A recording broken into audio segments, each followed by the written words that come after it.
日本首相菅义伟访美在即，日媒称，美日拟发表的联合声明将包含所谓联合应对中国的方针。英国《金融时报》也爆料称，拜登政府正不断向菅义伟施压，敦促其在联合声明中公开提到台湾，但目前日本对此还很犹豫。有分析指，日本政商界希望找到一种方法，既在军事上遏制中国，同时对华贸易不受影响。不过，中国外交部发言人早就说过，吃着中国的饭还砸着中国的锅，天下哪有这样的美事？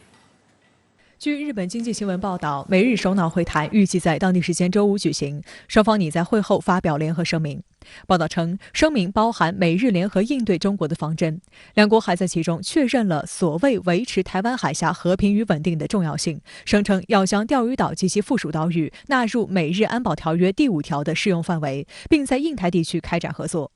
另外，联合声明还将表达对中国海警法的所谓担忧。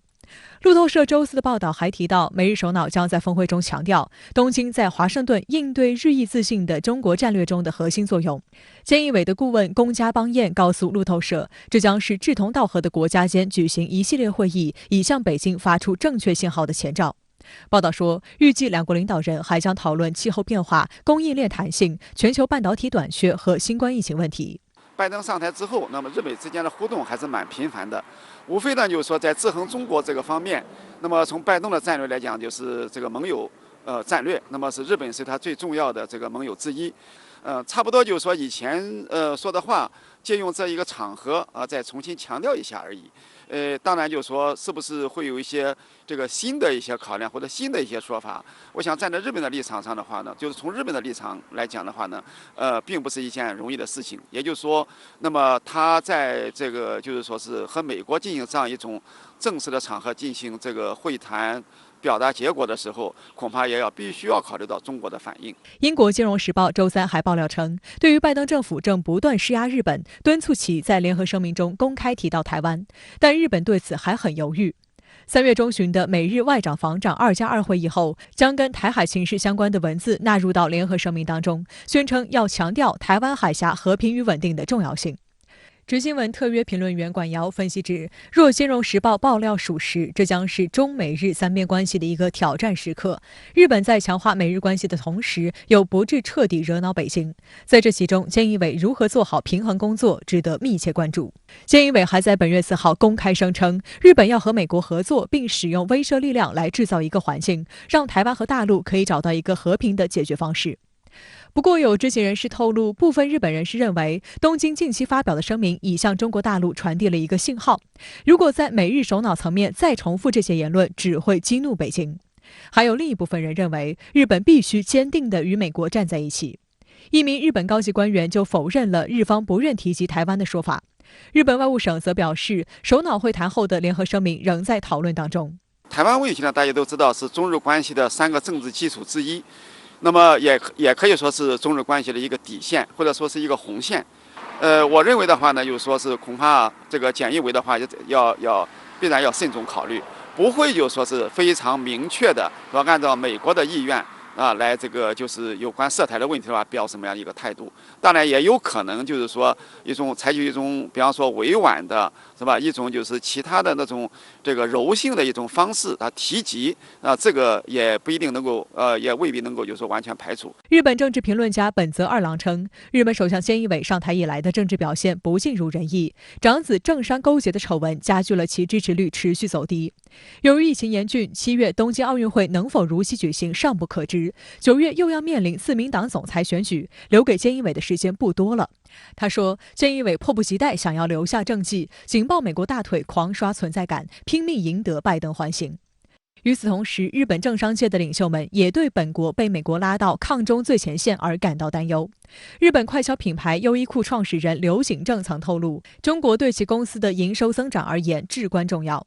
《华尔街日报》指出，这些日本政商界领袖对本国成为美国身前的抗中急先锋而感到惴惴不安。他们希望能够找到一种做法，既能够在军事、安全等领域遏制中国，同时又能让有利可图的对华贸易不受太多影响。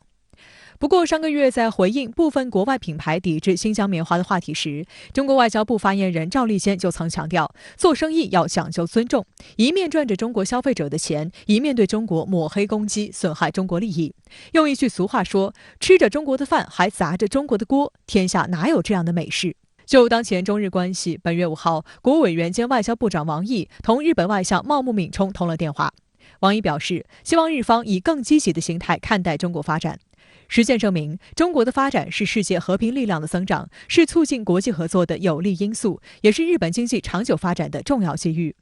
但王毅同时还阐述了中方在钓鱼岛、南海等问题上的原则立场，反对日方介入涉疆、涉港等中国内政，要求日方遵守国际关系基本准则，作为近邻对中国的内部事务保持起码的尊重，不要把手伸得太长了。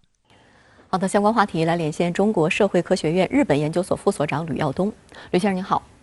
我们注意到呢，尽管访美推迟了1周，但菅义伟还是获得拜登执政后首个会见外国领导人的机会。那么您对于菅义伟执着于此访有什么样的观察？那很显然，其实菅义伟上台以后一直在寻求一种机遇啊，或者是一个契机来去访问美国，那么和拜登来进行这个会谈，那么他要达到的目的，很显然是要在巩固日美同盟的这个情况下，迎合拜登的提出的要巩固同盟关系这样一个理念。那么尤其在现在这个时机那么去访美，显然呢，既要解决他自身的一些诉求，就是依托于这个同盟关系来解决类似于所提到的钓鱼岛适用安保条约第5条的问题。那么还有所谓的中国的海警法等等问题，诉诸于盟主求得美国的支持。那么同时呢，还有美国对于东亚地区肯定是有他自己的诉求的。那么拜登呢上台以后，跟特朗普的在东亚的一些政策上有一些不同，或者他有更强调的是，比如说人权外交了，或者是针对中国的这个层面的。那么这一点呢，恰恰与日本是有共识。那么双方呢，寻求一种针对中国的一种共识，